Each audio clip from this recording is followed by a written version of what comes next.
Hi friends, എൻ്റെ എല്ലാ മാന്യ പ്രേക്ഷകർക്കും എൻ്റെ പുതിയ വീഡിയോയിലേക്ക് സ്വാഗതം. ഇന്നത്തെ എൻ്റെ റെസിപ്പി ബീഫ് ചില്ലിയാണ്. റെസ്റ്റോറൻറ്റ് സ്റ്റൈൽ ഡ്രൈ ഫ്രൈ ആയിട്ടുള്ള ബീഫ് ചില്ലിയാണ് ഞാൻ ഉണ്ടാക്കാൻ പോകുന്നത്. അതിനു മുമ്പ് ഇതുവരെയും എൻ്റെ ചാനൽ സബ്സ്ക്രൈബ് ചെയ്യാത്തവരും പുതുതായി കാണുന്നവരും ഒന്ന് സബ്സ്ക്രൈബ് ചെയ്യുക. സബ്സ്ക്രൈബ് ചെയ്തതിനു ശേഷം തൊട്ടടുത്തുള്ള ബെൽ ബട്ടൺ ക്ലിക്ക് ചെയ്യുക. ക്ലിക്ക് ചെയ്യുമ്പോൾ ഓൾ തന്നെ കൊടുക്കുക. അപ്പോൾ ഞാൻ ഇടുന്ന പുതിയ വീഡിയോസ് നിങ്ങൾക്ക് നോട്ടിഫിക്കേഷനായിട്ട് കിട്ടുന്നതാണ്. ഇനി നമുക്ക് ഡ്രൈ ആയിട്ടുള്ള ബീഫ് ചില്ലി എങ്ങനെ തയ്യാറാക്കുന്നതെന്ന് നോക്കാം. ഇതിനായി ഞാനിവിടെ 1/2 kg ബോൺലെസ് ബീഫാണ് എടുത്തിട്ടുള്ളത്. അത് വലിയ കഷ്ണങ്ങളാക്കി നന്നായി വാഷ് ചെയ്ത് കുക്കറിലിട്ട് മഞ്ഞൾപ്പൊടിയും ഉപ്പും ആവശ്യത്തിന് വെള്ളം ചേർത്ത് വേവിച്ചെടുത്തതാണ്.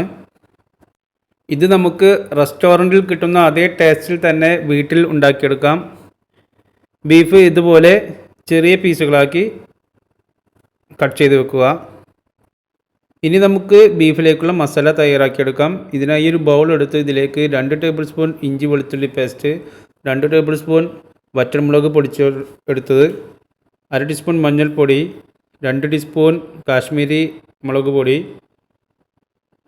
2 ടീസ്പൂൺ കുരുമുളക് പൊടി, 1/2 ടീസ്പൂൺ ഗരം മസാല, ആവശ്യത്തിന് ഉപ്പ്, 1/2 ടീസ്പൂൺ സോയ സോസ്, ഒരു ചെറുനാരങ്ങയുടെ നീര്, പിന്നെ ഇതിലേക്ക് 4 ടേബിൾ സ്പൂൺ കോൺഫ്ലവർ പൗഡർ, ഒരു കോഴിമുട്ട, ഇവയെല്ലാം നല്ലവണ്ണം മിക്സ് ചെയ്തെടുക്കുക. ഇനി ഇതിലേക്ക് കുറച്ച് വെള്ളവും ചേർത്ത് കുഴമ്പ് പോലെ ആക്കിയെടുക്കാം.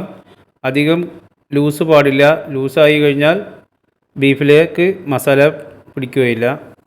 ഇനി ഇതിലേക്ക് നമ്മൾ കട്ട് ചെയ്ത് വെച്ച ബീഫ് ചേർത്ത് കുഴച്ചെടുക്കുക. പൊടിയാണ്ട് നോക്കണം ബീഫ് കുഴച്ചെടുക്കുന്ന സമയത്ത്. ഇനി ഇത് അരമണിക്കൂറോളം റെസ്റ്റിന് വെക്കുക.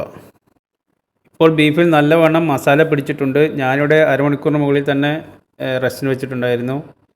ഇനി നമുക്ക് ബീഫ് ഫ്രൈ ചെയ്തെടുക്കാം. ഇതിനായി പാനിൽ ഓയിൽ ഒഴിച്ച് കൊടുത്ത് ഓയിൽ ചൂടായി വരുമ്പോൾ ഇത് മീഡിയം ഫ്ലെയിമിലേക്ക് ആക്കി ബീഫ് ചേർത്ത് കൊടുക്കാം.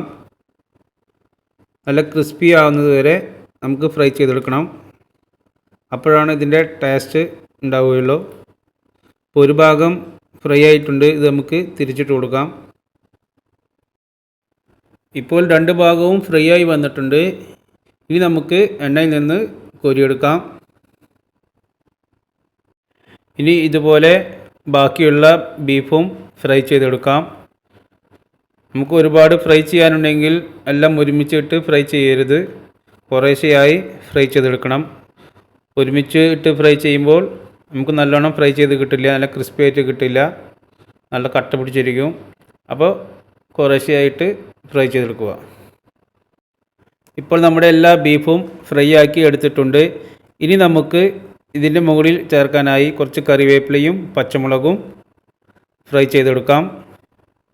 ഇനി നമുക്ക് ഫ്രൈ ചെയ്ത് വെച്ച ബീഫ് ചില്ലി ഒരു സർവിങ് പ്ലേറ്റിലേക്ക് ഇട്ട് ഇതിൻ്റെ മുകളിലേക്ക് നമ്മൾ ഫ്രൈ ചെയ്ത പച്ചമുളകും കറിവേപ്പിലയും ഇട്ട് കൊടുക്കാം. ഇനി ഇതിൻ്റെ മുകളിലായി കനം കുറച്ച് റൗണ്ടിനെ കട്ട് ചെയ്ത സവോളയും ചെറിയ കഷ്ണങ്ങളാക്കിയിട്ടുള്ള ചെറുനാരങ്ങയും ഇട്ട് ഡെക്കറേറ്റ് ചെയ്തെടുക്കാം. അപ്പോൾ നമ്മുടെ റെസ്റ്റോറൻറ്റിൽ കിട്ടുന്ന അതേ ടേസ്റ്റിലുള്ള ബീഫ് ചില്ലി റെഡി ആയിട്ടുണ്ട്. അപ്പോൾ നിങ്ങളെല്ലാവരും ട്രൈ ചെയ്ത് നോക്കുക. ഇഷ്ടമായെങ്കിൽ ലൈക്ക് ചെയ്യുക, ഷെയർ ചെയ്യുക. നിങ്ങളുടെ വിലയേറിയ അഭിപ്രായങ്ങൾ ഫീഡ്ബാക്കായി അറിയിക്കുക.